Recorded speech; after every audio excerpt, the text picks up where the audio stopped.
Hello friends, welcome to my channel education Radha with science. Friends, आज के video में हम आपके लिए क्लास 10th का सेकंड चैप्टर लेकर आए हैं, अम्ल, क्षार और लवण, यानी कि एसिड, बेसिस एंड सॉल्ट। तो ये जो चैप्टर है आपका, ये चैप्टर हिंदी मीडियम स्टूडेंट्स के लिए है और साथ के साथ इंग्लिश मीडियम स्टूडेंट्स भी इसको देख सकते हैं, समझ सकते हैं।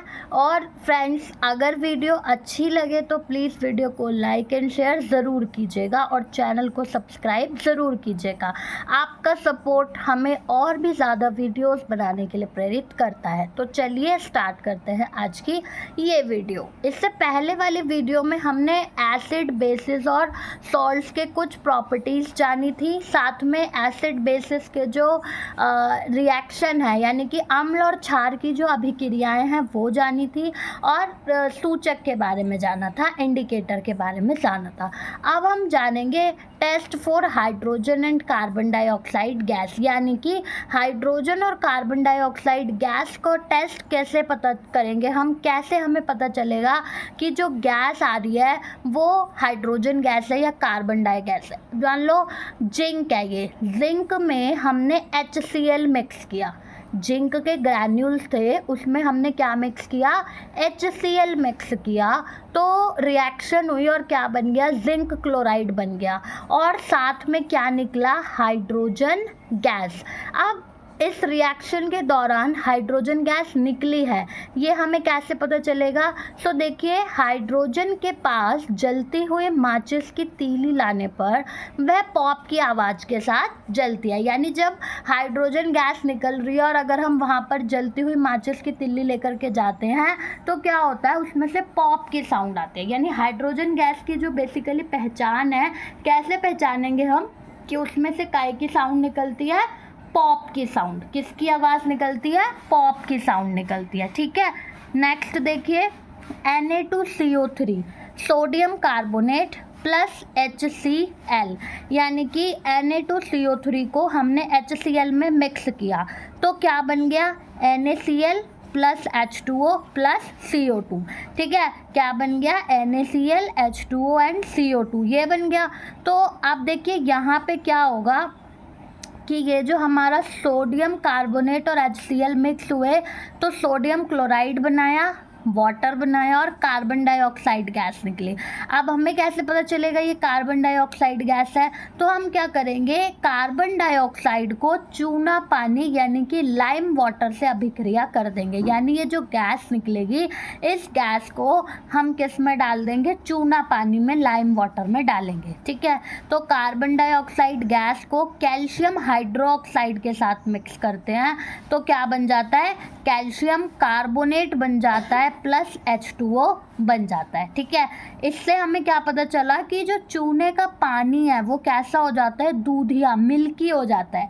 और यही आइडेंटिफिकेशन है कार्बन डाइऑक्साइड की, कि जब हम उसको किस में डालते हैं, लाइम वाटर में डालते हैं, चूने पानी में डालते हैं, तो वो कैसा हो जाता है, मिल्की हो जाता है, दूधिया हो जाता है, राइट।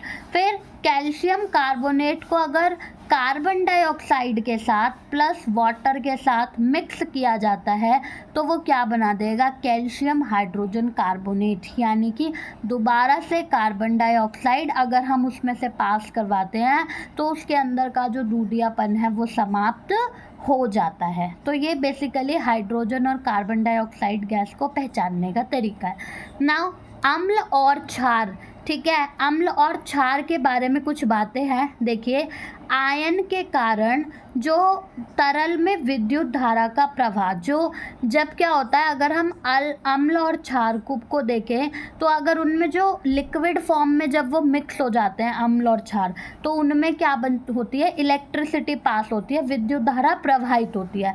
क्यों प्रवाहित होती है, आयन के कारण, ठीक है, उसमें आयन्स बन जाते हैं। और इसी तरीके से यहाँ पर क्या होता है, जो जल का आयनिक भाग होता है, ठीक है, अम्ल और क्षार में जो जल का आयनिक भाग होता है, जैसे HCl है, वाटर में मिक्स हुआ, ठीक है, तो क्या बना, H3O+ बना और क्लोरीन जो है उसमें से अलग हो गया। NaOH है, NaOH में Na plus plus OH minus ये मिक्स हुआ और इसमें भी क्या बने, आयनिक पार्ट मिले। तो ये जल का आयनिक भाग है जब अम्ल और क्षार इसमें मिक्स हो जाते हैं। फिर अम्ल तथा क्षार एक दूसरे से अभिक्रिया कर क्या हो जाते हैं, उदासीन हो जाते हैं। अगर हम अम्ल और क्षार की ही अभिक्रिया करवा दें तो वो क्या हो जाते हैं, उदासीन हो जाते हैं।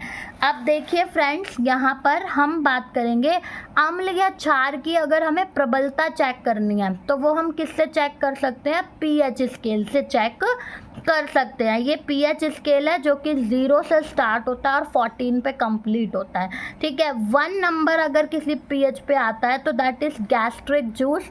गैस्ट्रिक जूस का पीएच जो है वो 1 से 2 के बीच में होता है। लेमन जूस का जो पीएच है वो 2.2 के आसपास होता है, नींबू के पानी का। ठीक है, प्योर वाटर का जो पीएच होता है वो 7 होता है और ब्लड का जो पीएच होता है वो 7.4 होता है। ठीक है, मिल्क ऑफ मैग्नीशिया का पीएच कितना है, 10 के आसपास। और NaOH यानी कि सोडियम हाइड्रोक्साइड का जो पीएच है वो कितना है, 14। तो इस तरीके से हम पीएच स्केल पर अलग अलग चीज़ों का पीएच चेक कर सकते हैं।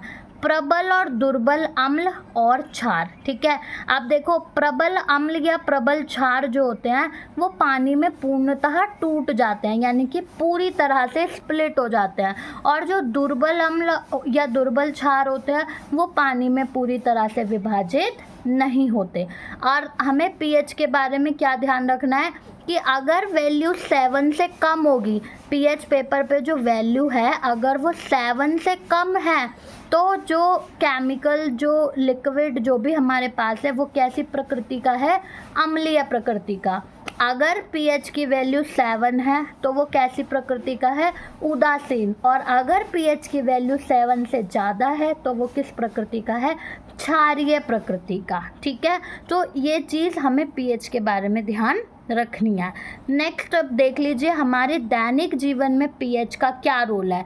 दैनिक जीवन में अगर हम बात करें मुंह के पीएच की, तो अगर हमारा मुंह का पीएच 5.5 से कम होने लगे तो हमें नुकसान हो सकता है, यानी हमारे दांतों में सड़न हो सकती है। ठीक है, अगर हमारे जो पेट में एसिडिटी बनती है, HCl की मात्रा बढ़ने की वजह से बनती है, तो उस केस में हमें क्या करना होगा, मिल्क ऑफ मैग्नीशिया लेना होगा ताकि उस HCl को क्या किया जा सके, उदासीन बनाया जा सके। और पौधे और जानवरों के द्वारा जो अम्ल उत्पन्न होता है वो क्यों उत्पन्न होता है, उनके शरीर की सुरक्षा के लिए। जैसे कि चींटियों में से मिथेनोइक एसिड निकलता है ताकि वो खुद को सुरक्षित रख सके। पौधे और जानवरों को उदासीन पीएच पर उगाना, जो भी हम पौधे देखें या जो पेड़ पौधे हैं या कोई जो भी जानवर को हम रख रहे हैं कहीं पर भी, तो हमें ये ध्यान रखना है कि उस जगह की मिट्टी का जो पीएच है वो उदासीन हो, ज़्यादा अम्लीय या ज़्यादा क्षारीय प्रकृति का ना हो। तो फ्रेंड्स, आज की वीडियो में इतना ही। मिलेंगे नेक्स्ट वीडियो में इस चैप्टर की और नई जानकारी के साथ। Thank you.